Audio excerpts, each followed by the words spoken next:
Welcome to the MFR Coaches podcast, where we talk about how you can create a six-figure MFR practice.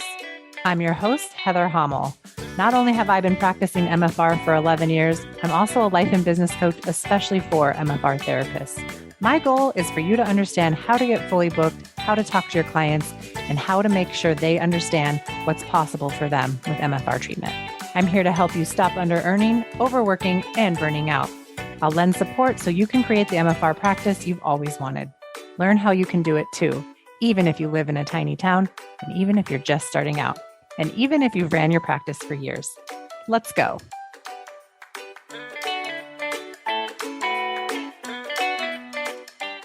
Hey, everybody, and welcome back to another episode of the MFR Coaches podcast. I'm joined today by one of my coaching students, Dan Bosy. Dan is a physical therapist, and he owns his own myofascial release business in Oakville, Ontario, Canada. So welcome across the States. How are you? I'm good. Dan, you have been in my program you're just shy of a couple days of hitting your 1 year in the program. Do you want to share with us what was happening with you before you came to coaching? Give us a picture of what life was like for you. So before I started coaching, I was working as a contractor for a clinic, paying 35% of my revenue to the owner of this place. And basically, I was not very happy with what I was making. It had been that way for several years, basically since the pandemic has started. My revenue had been so much lower, basically earning half what I was making prior to the pandemic, essentially. And my expenses were just the same. So it was really tough to be able to make any headway and get anywhere with it. In addition to that, in my personal life, I had separated from my spouse about a year prior and was getting to the point where I was going to have to be earning more money and to be able to afford the things when all is said and done. And I moved out of the matrimonial home and finally had to start paying all of the bills on top of that, and couldn't get to the point where I just get ahead any further than where I was. I had tried doing what I could at the clinic and it just didn't work. And then in January last year, I ended up going down to Florida for a repeating of Unwinding in two. And I met the other students, Gwen, Gwen's last name off the top of my head, but Gwen, and she talked to me for a little bit and encouraged me to join. And I had listened to your podcast a little bit before, and some of what I heard helpful, but it was still, I didn't have enough direction in which to be able to figure out how I could get to that next step. And was very convincing that the coaching would be helpful for me. Mm-hmm. And after a lot of thought and contemplation, and I decided to take the plunge and spend for me, it was like $4,500 Canadian to do the coaching program. And it was probably some of the best money I've ever spent. Oh, I'm so glad. Changed my life in a lot of ways too. So that's where it started. And once I had joined the coaching program, one of the first things that we talked about was stopping having to pay 35% of my revenue to somebody who I wasn't getting anything from. And so I approached the owner of the business, and he had talked to me about 2 years prior about the possibility of going to where I would rent the room from him instead of paying him a percentage of my revenue. And so I approached him about that. And initially I was actually very surprised by the kind of reaction I got from him, because he was actually ended up being very upset. And considering he had approached me with it before, I was taken a little bit back by it. And it took a little while. I let it cook for about 2-3 weeks after going down for skill enhancement and a couple other courses in Sedona. And when I came back from that, we ended up having a conversation. And he basically told me that he couldn't offer me the room rate, and he gave me end of April in which to work there, and then I'd have to find a new place to work, which was a possibility I had thought about when I had approached him about it. Didn't realize how much it meant to him. So in that business where I was, the owner there, about a year prior, there was 7 people working for him, including myself. And the point in time when I was asking him, I was the last one left. Everyone else had left. And so I think he was seeing his business being something that was changing to something that was very different from what he was. And my speculation is that he didn't really want a reminder of me being there every day, renting a room from him as a reminder that his dream had failed. And so I totally understood where he was coming from, and there was no animosity between the two of us in the end. He actually was very helpful for me, allowing me to put my contact information on my website, links on his website and booking system, which is highly unusual for most places. Most places you have a non-clause. And luckily for me, I actually wrote my contract and I took out all the non-compete stuff in it because I had been other places where it had the non-compete clause in it. The owner at the clinic was an osteopathic practitioner, so he wasn't a physical therapist or a massage therapist. So there wasn't anything that we were competing with for clients. And we still have clients today who see both of us, even though we're in separate locations. And so it's been helpful for us to be able to have that working relationship that has allowed us to be able to continue that way afterwards. Yeah, so that's so great. That's so great because I remember that being a really big deal of like having to tell him I'm going to be leaving. And I think this is a very common thing for people that are working for someone else. It's like you not only want to make more money, but there comes a point where like you need to make more money. And so they either need to give you a huge raise, which they probably can't afford, or you need to start your own practice, which seems very intimidating when you don't have one or you've never done it before. So you left there and started your own practice just a couple months. I think we started in February of 2024, and then you moved in April into your own place. Well, this location I'm in now, I moved in mid-May. Okay. I worked out of my sister's place temporarily in Oakville as well for about 3 weeks, and before I got this place ready. But it was finding this place was actually I looked at a lot of different places in which to be able to find a space, and I wasn't even sure about this place itself because this place didn't have the vibe I really wanted from it. But I remember like having a conversation with you, whether it's on Facebook, about whatever space you end up taking, make it your own. Put 100% of your effort into that place.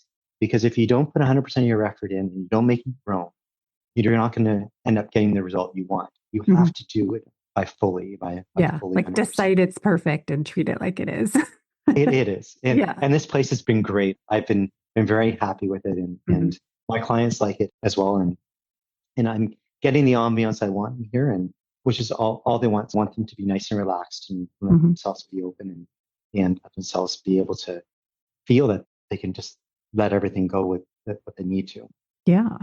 So what's it been like for you to go from working for someone else to working your own business? Have you been able to create fully booked? Have you been able to generate the money that you wanted to generate in your practice? Well, initially I was seeing about the same, basically taking home my revenue after my expenses for the clinic and billing that ended up basically being the same as what it had been at the clinic. And that was the way it was for a couple months, but it was gradually improving and more busy. And by the time September rolled around, I wasn't quite fully booked because my fully booked kind of fluctuates between about 16 people and 20 people a week, depending on whether or not I'm working an extra Friday or not. And so from that point on, basically, I've pretty much almost doubled my monthly revenue from what I was when I started. And in considering that for a lot of those months, I did take time off as well. Like in October, I had a full week off to attend the skill enhancement in MFR3. And still in that month, that was my first month where I grossed over $10,000 in revenue. And to do that, it just takes away any of the worry of the future and everything like that I had, that everything's going to be fine. And all the expenses I have right now, because going through it, it's been pretty expensive. Yeah. And so having all that revenue starting to come in and getting, basically some weeks I'm pretty much fully booked. Some weeks I've been overbooked. But when I overbook myself, it's not because I've let myself be overbooked. It's because I've chosen to overbook myself, because my clients, the extra people beyond that 20, they have to contact me at that point in time. Mm-hmm. And I decide whether or not I'm willing to see them and put my body through that extra little bit as well. That's awesome. And Were you surprised that you could make this kind of income seeing 20 clients or less a week? yes and no. Mm-hmm. So my girlfriend, who's a myofascial therapist and massage therapist, Mm-hmm. she's been working for herself for years. Mm-hmm. And it was partly through her encouragement that I did the coaching, and as well as like allowing to see how much better it is that when you're not having to pay someone else all this extra money that you really don't need to. And I had this mistaken belief from the time I graduated that I needed like $100,000 to set up a business. And the reality is that it cost me less than $10,000 to set up my clinic. And then yearly, I'm paying so little in comparison to what I would paying my, in terms of my rent, as Right. well as that in comparison to what I was before. It's so much easier and so much freer, and been interesting to see, because like, sometimes I'm working 3-4 days a week, and some days I have 1 or 2 patients, and that's it. Yeah. And it's been put out in my court documents that I'm not working full time, but wasn't matter if I'm full time if I'm making what I was making before. Right. And Exactly. That's so good. I think too, it's maybe seems like when you're working for someone else, like it's more guaranteed. And we hang on to that idea that like, oh, well, if I'm working for someone else, like these clients are just like already here for me. It's easy to know that I'm going to get paid this amount of money without looking at how much it costs us overall. I think that was one of the exercises I gave you, was to figure out how much it's costing you to work where you were working. And when you got those numbers, you were like, okay, now I really need to make a change. It like lit the fire. Is it okay with you if I share how much revenue you've reported since we started working together? Sure, by all means. Okay. So in 1 year, Dan reported, this is like my favorite thing. In the last 30 days, you've reported $11,430. And in total revenue submitted in just under 1 year, $96,450. Your first year in business on your own. Yes. That's pretty wild. Yeah. Well, and even considering that the first like 4 months, I was giving away 35% of my revenue. Yeah, you were only in business for yourself from the end of April, like May until now. Yes. Which is really incredible. I just want to congratulate you, because I remember when I first met you. I remember when you were first coming to the coaching calls, this sense of like urgency and franticness and like overwhelm of like, I'm going through a divorce. I'm going to be responsible for all of these bills. I need to make this work. Like this has to work, right? This urgency for it to work, and kind of an underlying skepticism of like, could it work for you, for Dan, right? And I was like, this can work for you. And you did all the things I asked you to do. You gathered your facts and you kept asking for coaching until it was safe for you to do the things. And then you just took off. Mm-hmm. Yeah. Well, one of the things that was really challenging for me as a Canadian physical therapist, is here the vast majority of physical therapists treat people for 15, 20, 30 minutes. Yeah. And so throughout my career, I had always had at least a half-hour session.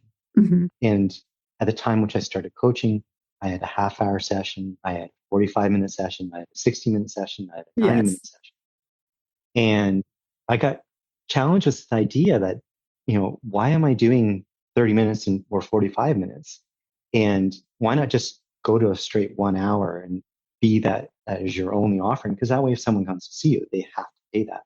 Mm-hmm. And that was something that was really like my programming that had happened all the time was just such a challenge. And this is something that like, I think that when I first started attending my first seminar, like in 2014, Mm-hmm. I was so challenged by the everything that John said when it came to, letting things go and seeing it unwinding and rebounding and having those new concepts thrown at me. I was so challenged.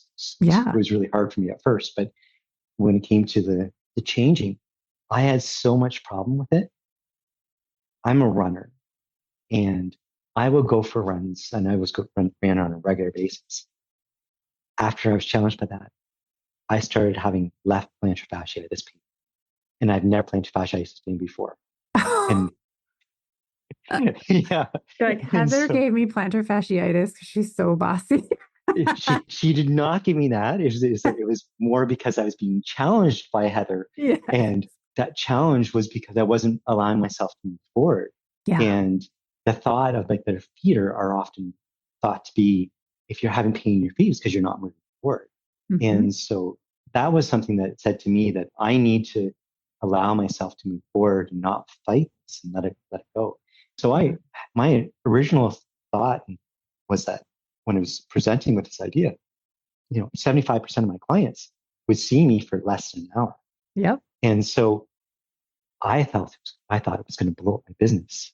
And I thought it was going to be, I'd end up having half my clientele be gone.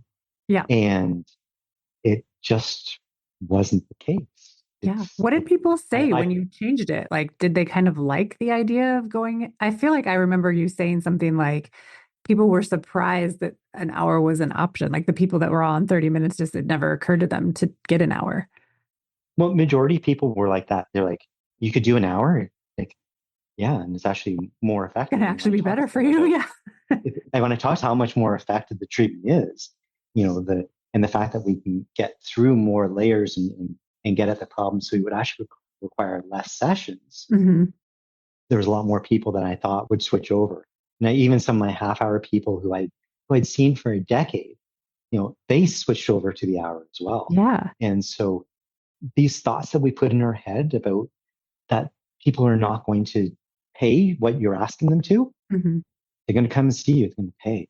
And when they find someone they trust, they'll still pay it.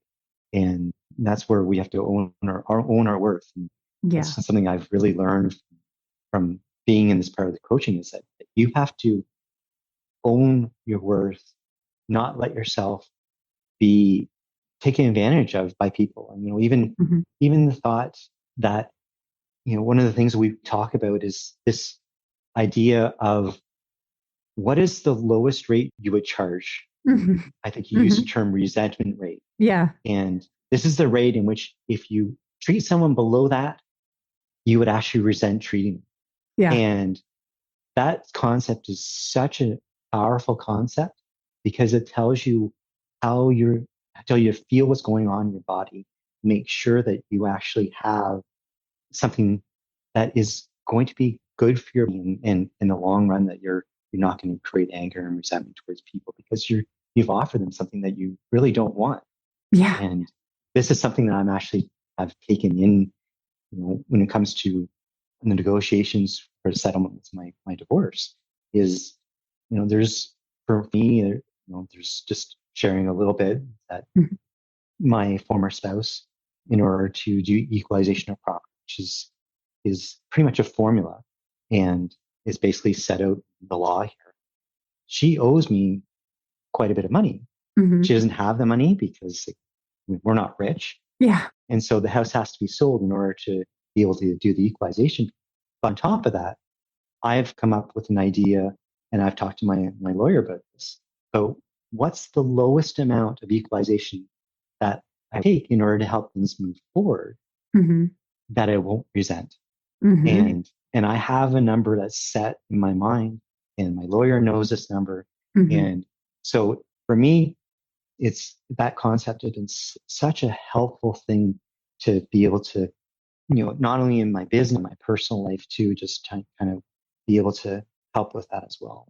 Yeah. You know, I love hearing one of the that other, because that concept to me, like I say that all the time, like, what's your resentment rate? Like I throw this around, like, cause it's just what I do all day. Like to hear that there's been so much meaning behind that for you and how you've been able to apply it in your personal life too, to make sure that you're taken care of. It's so good for me to know. And it's actually like one of those topics where it's like, I should probably revisit that a little more. And, maybe I'll do a whole podcast episode on the resentment rate because it's important information. for sure, for sure. Now, one of the other things that happened before I actually ended up dropping my half hour, 45 minutes, is I ended up speaking to one of my other MFR friends. I don't know if you know him, but his name is Sage Houston. Mhm. And he and I had a long chat about changing to the hour or longer. Mhm. And he only does hour and a half. But one of the things he said to me is that when you think about how effective your treatment is, John, who can do things that most of us can't do, Mhm. he does treatments for 45 minutes. Sure. And maybe he can get away with doing a 45-minute treatment Mhm. and get the results that people would be happy with. What's the likelihood you're going to be able to do the same? Give yourself the extra time. Your treatments are going to be more effective. Your clients will be happier. They're going to get better faster. And then they're going to talk. And that word of mouth about what you've done to help the people ends Mhm. up becoming much stronger. And people will end up helping you get your own referrals. And Yeah. even then, like it's also having the confidence that you talk to these people and you help explain to them what's happening and sell the MFR to the person so that you're Mhm. selling the results that they want and are looking for. That's also a really important concept that we talk about Yes. in the coaching. Yeah, I think I call it like wanting your name on those results, right? Like you want to provide like varsity level results for your clients. I want my name on the results that the client is getting who's like coming in for lots of treatment, not a bunch of like one-offs. Like I'm happy to do one-offs, but when I think about like my legacy and the work that goes into the treatments and someone that's had a year of treatments versus someone that's had two, I want my name on that work that I did for a year. Yes. Yeah. Like I can really stand behind that. And having that, be able to see how far people come Mhm. in that period of time, just because you're helping them. And I always find it so funny that there are people that talk about, they're being healers. Mhm. And it's interesting because I don't believe that we actually heal anybody. We just Mhm. create the conditions that allow them to heal themselves. And as long as we can make a person safe and we could do a little bit of structural treatment so they can feel something happening and they let it happen, they're going to heal because they're less self-heal. Yeah. So many people have trouble getting out of their own way Yeah. to help themselves heal. And one of the things, if you help the person just to be able to just let themselves feel into their body and understand that it's not the end of the world. They have to feel body and then block it out and then Mhm. feel into their body and block it out. Yeah. They're going to do that all the time. Yeah. And We all do. we all do. Even us that like know better, right? We do it too. We need For sure. therapists to facilitate our healing and our health and wellness too. I do like that concept of like not letting the concept of being a healer or thinking that you're a healer get in your own way of actually helping your patients in the same way as like thinking about your business as a business owner, not getting in your own way, thinking you don't need help or thinking that there isn't support out there for you or thinking that more isn't possible for you. I think in our community, a lot of times, I don't know what it is. I'm like this too, but like thinking that we know it all or like this is just the way things are and they can't be any different or settling for just enough. Right. And I want to be the voice in our community and all of the people that are in our coaching container, like to amplify the voice of so much more is possible. And like right now, our expectations are too low. It's kind of like in the medical field where surgery and medication are the first go-tos because our expectations are so low for ourselves. And like, what if the expectation was healing? What if the expectation was feeling way better than you do, no matter what's happened to you? And I just wish more people could look at it that way. We're just Yeah. thinking too low. Our expectations are too low. Well, I mean, MFRs changed my life. Mine too. And so much. Like, I mean, one of the second seminar I did at MFR2, Mm-hmm. I was working with a woman named Gina. We were doing the intraoral work, and she had her hands in my mouth and she was, releasing my maxilla. And all of a sudden I started laughing. Mm-hmm. She pulled her hands out because she was kind of surprised. And I looked at her and she's, "You okay?" Like, "Yeah." "Why'd you pull your hand out?" "Well, you were laughing." "Yeah, but it felt good." So she put her hand back in. and and within a few minutes, I started laughing again. And Mm-hmm. by the end of the time of treatments and seminars, which is like relatively short, Yeah. I had this tingling sensation from my abdomen all the way down through the bottom of my pelvis and thighs. And the week prior to that, I had been trying to get a hold of my doctor to get a referral for surgery to take care of some very massive hemorrhoids that I'd been Mm-hmm. having. Well, in the span of 24 hours after that treatment, they essentially went away. Isn't that wild? It's wild, and looking back on it, like it still gets shivers that Yeah. that How do you write a happened. Google review for that? Yeah, exactly.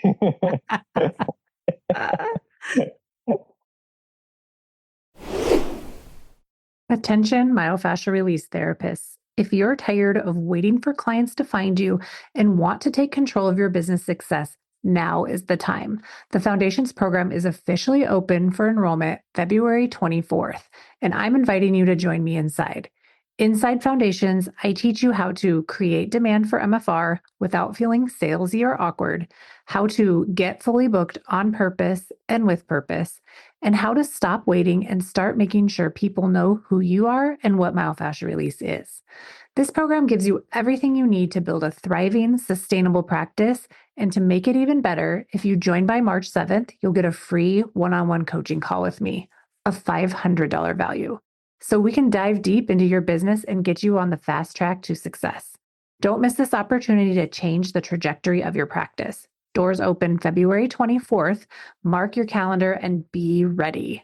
Join us today by going to www.themfrcoach.com/foundation to sign up. And if you have any hesitation at all, go to that same link, www.themfrcoach.com/foundation, for information on how you can book a private sales call with me to get your questions answered. I'll see you there. When I look back in terms of like the temporal times in which it first developed for me, like the hemorrhoids, it happened just after I had my WYSI taken. And so I hadn't put any of that together because we kind of, my schooling is all reductionist. Sure. Whose isn't? Yeah, exactly. And so like, if you look at a part close enough, it's going to tell you about that part. It's not going to tell you about anything else. And we have to treat the person. Yeah. And that was after that day, my hands were shaking. I could feel the air touching every single part of my body. It was just so alive. Mm-hmm. I knew from that point on that this was the treatment that I wanted to focus on doing for the rest of my life. And that was the first like big breakthrough that I had with this. And then the next big breakthrough was when I took unwinding. And most people don't know this, but I'm adopted. Mm-hmm. I've been in contact with my birth mom since I was about 24 years old. And when I went to unwinding, it's been like 21 years after we had first contacted each other. And I knew that she had suffered from depression.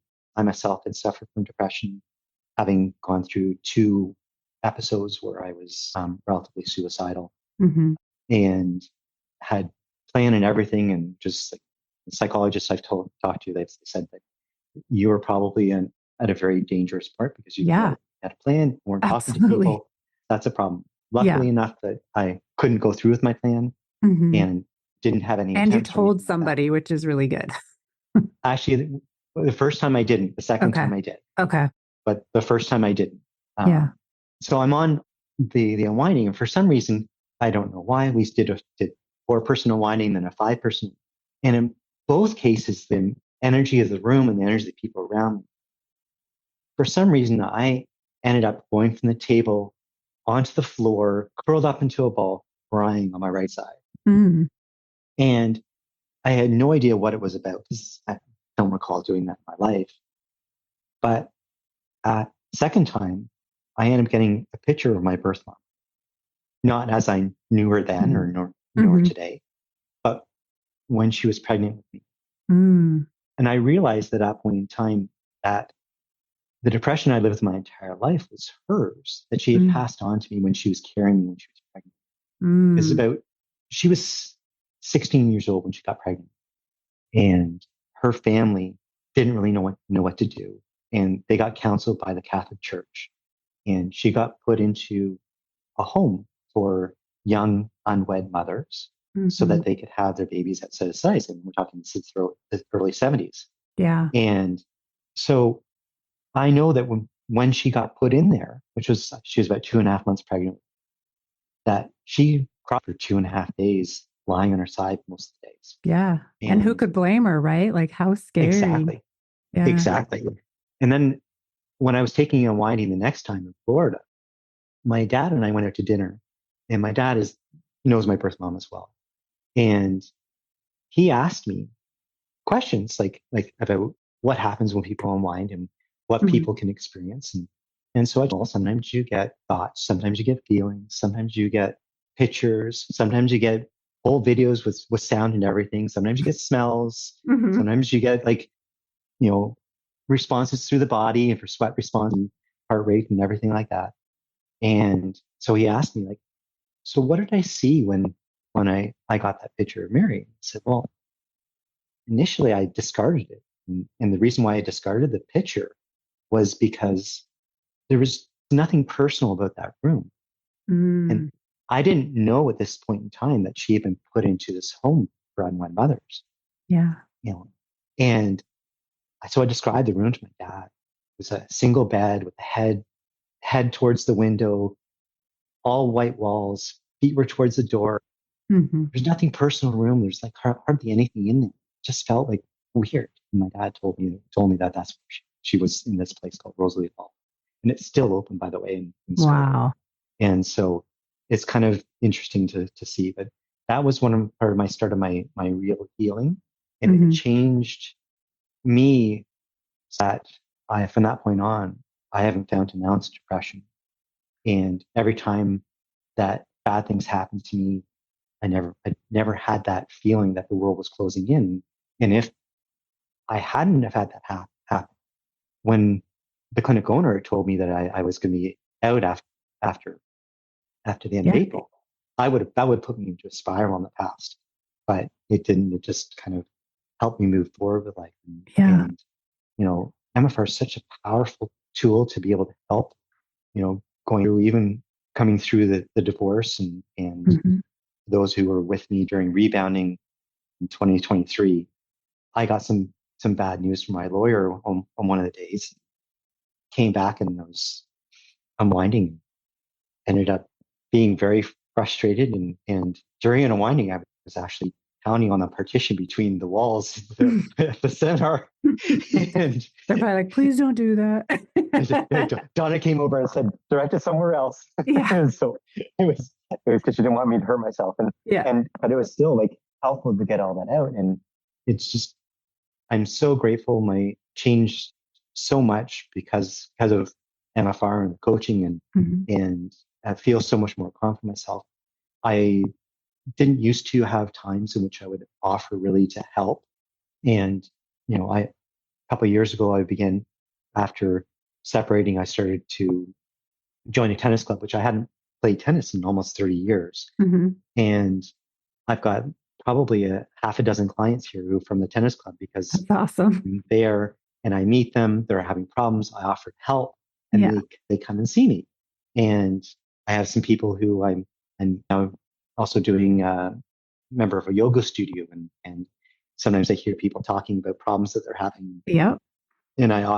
So I offer to help and get clients from that as well. And having the confidence to be able to go and just not be afraid to say, yes, I hear you're having this problem. Have you tried doing this? You want, like when I'm saying, come and see me and Yeah. we'll see I how can much we can help help you. you. Yeah. Yeah, I can help you. I can help you get through. I've got a client who is doing yoga and who's going to be running a 308-mile race in Wow. Arizona. Yeah, he's an ultra marathon runner, and I met him doing at the yoga studio, and he was Mhm. talking about the problems he's having. I said, so we ended up talking a little bit about. I love that. That's So so cool. I think it's been fun to watch your journey and to have this conversation now. I very vividly remember talking to you when you first joined coaching a year ago, and to just see this transformation and this softening and this ease into like this belief that all of this is here for you and it's safe for you to do what you want and to be super successful and to help all these people. And it doesn't matter what you've been through or what you're going through. You can do all of these things at the same time. And you're such a good example of that. I think I call it having a lot of C's, which are circumstances, and we get to decide what we think about all of the circumstances that are going on. We can't change them all. Circumstances are just the things that are happening, but we get to decide how we show up in the meantime. yes, And you've done a good job of showing up for yourself, even when it was really difficult, even when it was really scary, and keep going. And also to have fun and hmm relax and not overwork. And that's the other thing I like to point out is you haven't done this with a death grip on needing to see 1 million patients a day in order to make enough money. I think one of your no, reports, you were like, I had my biggest month ever and I only worked 15 days. And that's like, I love that. Those are the wins that I really love, not the I saw 100 patients. It's like, no, I want to no, know how much time off you took and how much of a life you have outside of your MFR business, because like our MFR businesses are so fun, but also we need to have a life outside of that too. So, yes, yeah. Well, and I mean, for me, MFR, like for hopefully for most people doing this, it's not a job.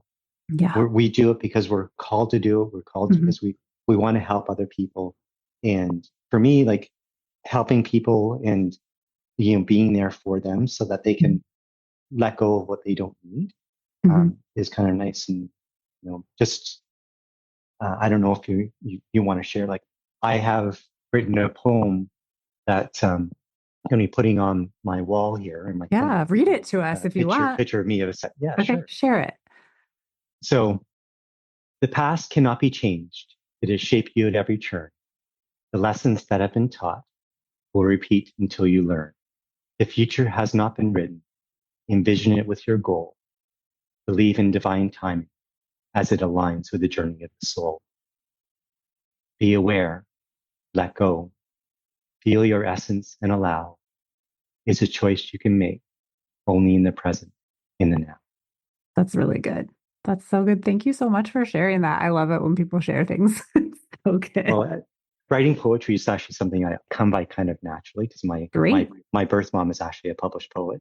Wow. And so sometimes it's every now and then, or when I'm inspired to write something, it's kind of nice to actually be able to write something down, Hmm.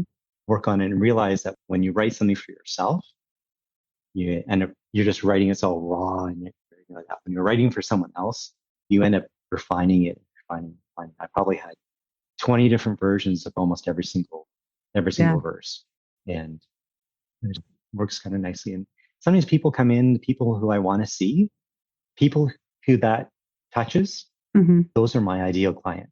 I love And that.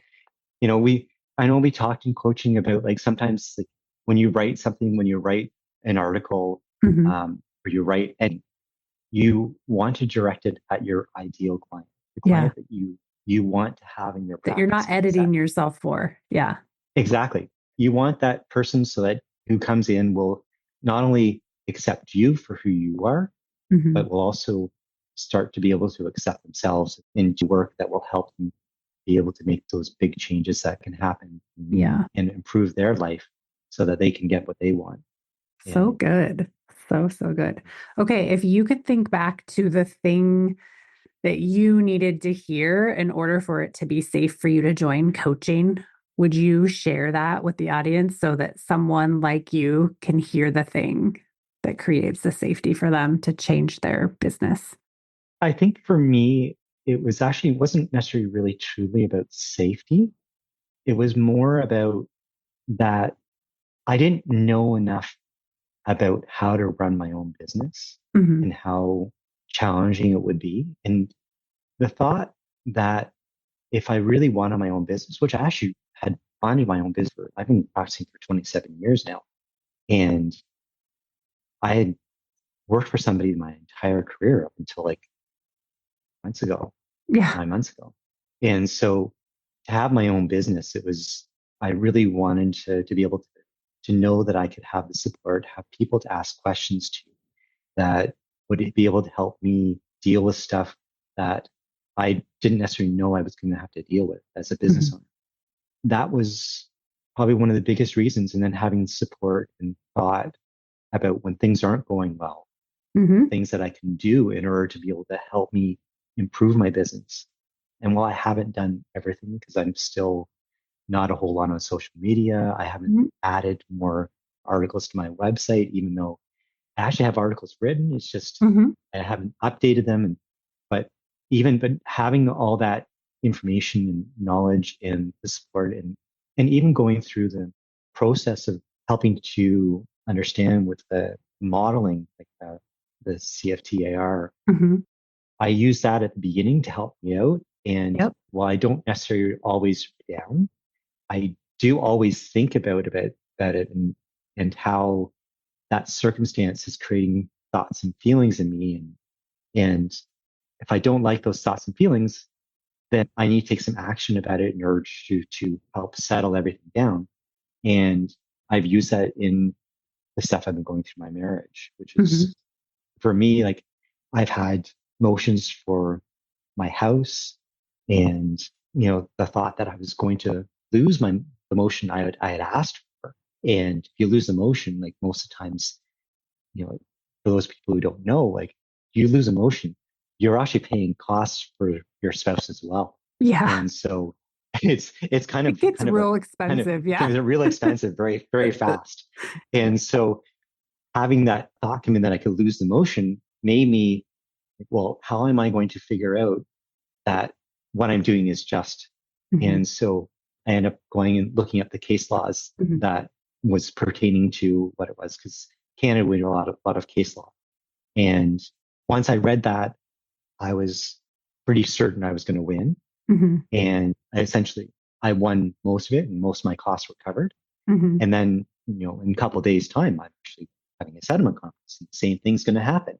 Yeah. And, so it's been So much interesting because easier when you have a managed mind to deal with all of these things, right? When you have these tools to help walk you through when you got a lot of circumstances and you have thoughts that are creating you not feeling good and feeling out of yeah, control, right? To be able to bring yourself back online and be in control, even in the worst of circumstances. When you feel like things aren't just happening to you, you can do so much more and get what you want or get more of what you want and not be resentful at the end of the day, which is so nice. yes. Yeah. Yeah. And if you're losing sleep over something because you're perseverating on it, Hmm. I always love that word perseverating. Yes. Um, Good word. the, it means that you need to spend a little bit more time actually going through and working through that kind of model and allowing yourself to go through and do the action Yeah.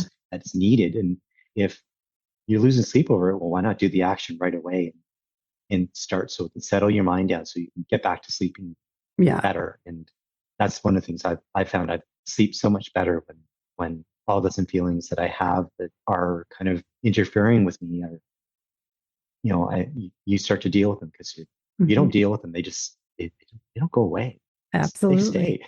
Yeah. Well, and And you've been taking a lot of action and getting a lot of stuff done, which is it's really commendable. So I just want to say congratulations. Like thank you for trusting me as your coach and joining the program and working with all of us. It's been great. So fun. So fun to work with international clients up in Canada. well, that's one of the other questions I had is Yeah. how much is this coaching going to be able to help someone who's not in the United States? Yeah. And what I learned is that it doesn't matter where you are. Right. The ideas that are in the coaching are universal. Doesn't matter where you are. They can be applied anywhere. Hmm. And, there may be some slight differences. Like the only thing I haven't done that you recommend is putting together a package. And I Mhm. haven't done that yet because I'm still trying to work my head around the language, Mhm. because where I am in my jurisdiction, we're not allowed to, any money that is given to us as a package has to be refundable at the end of it if Mhm. it hasn't been used. So we don't Mhm. get to keep it. So even Yeah. if we put a time frame on it, we still have to be able to give it back to the client at a certain Yep. point in time. Yeah. So maybe And you don't do packages. Like that's one of those things is like, if and it doesn't work for you, you don't have to do it. That's why it's so yeah, important to be able to build your business, not the business I think you should have. It's like, what yes, works for yeah, you? And it's totally fine if you don't have a package. Totally fine. I mean, you're doing oh, awesome. You're doing it's awesome without it's offering it.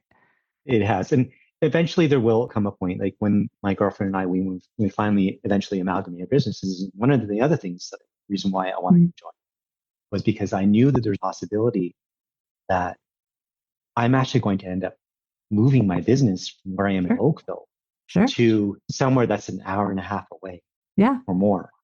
And I want to have all that knowledge about how to start up and Hmm. get everything started and get everything in place so that when that time comes, I can give the business the best chance to succeed and know what I need to do in order to help be able to get that business, make that business success wherever I am. Yeah.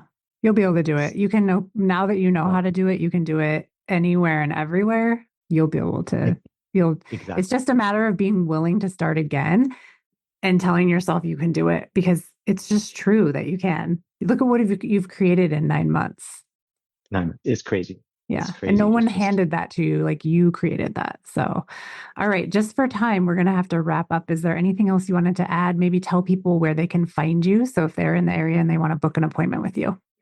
so if you're in the Toronto area, Oakville, you can find me at danbosy.com. It's DANBOSY.com. And my primary location here is here in Oakville, Ontario.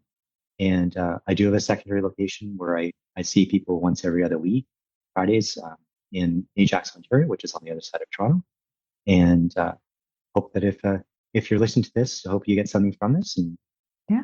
good luck. Thank you. Yeah. Thank you so much. All right. For everybody listening, go check out Jan, check out his website, see what he's created. And if you're in his area, go check him out and get a treatment. You won't be disappointed. Thanks, Dan, so much for joining. And for everyone else, I'll see you on another episode of the MFR Coaches Podcast. Bye for now. Thanks for joining me today. If you enjoyed today's episode, please take a minute and rate and review the podcast. I appreciate it. For more information, please follow me on Facebook and Instagram at The MFR Coach. And check out my website, www.themfrcoach.com, for more information. If you are currently not working 20 hours or less and making six figures in your MFR business, I want to help you change that. Make sure you tune into the show and get on my email list so you never miss out on important trainings and information. To be the first to find out when we are enrolling next for my 12-month Business Foundations coaching program, get on that email list at www.themfrcoach.com/join. Inside this program, you'll learn how to raise your rate, overcome objections, and sell MFR. You'll become the MFR therapist that never under-earns and never burns out.